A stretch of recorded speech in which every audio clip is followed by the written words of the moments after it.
Madame la Présidente, chers collègues, il faut le répéter et il faut que tout le monde le comprenne.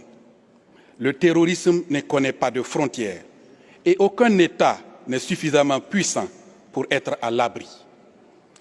Tel un cancer, le terrorisme est une gangrène qui se métastase de façon si insidieuse que, dans beaucoup de cas, on ne le découvre que lorsqu'il est trop tard.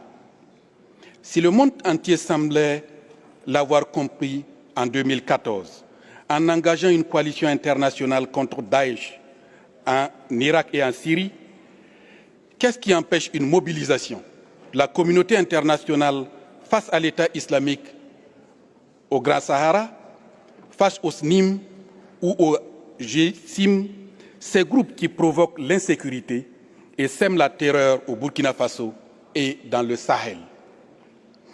La sécurité étant un bien indivisible, le terrorisme est donc un fléau qui menace la paix dans le monde et comme tel, son éradication doit être une préoccupation mondiale.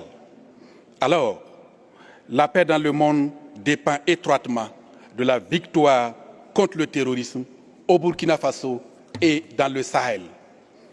En tout état de cause, le peuple burkinabé, fidèle à son histoire, a décidé d'assumer courageusement, souverainement, sa part historique et héroïque de responsabilité dans cette lutte contre l'idée terroriste, non seulement pour lui-même, mais aussi pour la paix dans le monde.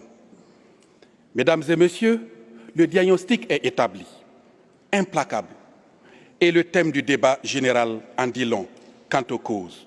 Et pour mettre fin à tous ces conflits insensés pour l'humanité, les parlements peuvent et doivent jouer leur entière responsabilité, leur entière partition. En effet, l'UNESCO nous enseigne, et je cite, « Les guerres prennent naissance dans l'esprit des hommes. C'est dans l'esprit des hommes que doivent être élevées les défenses de la paix. » Fin de citation.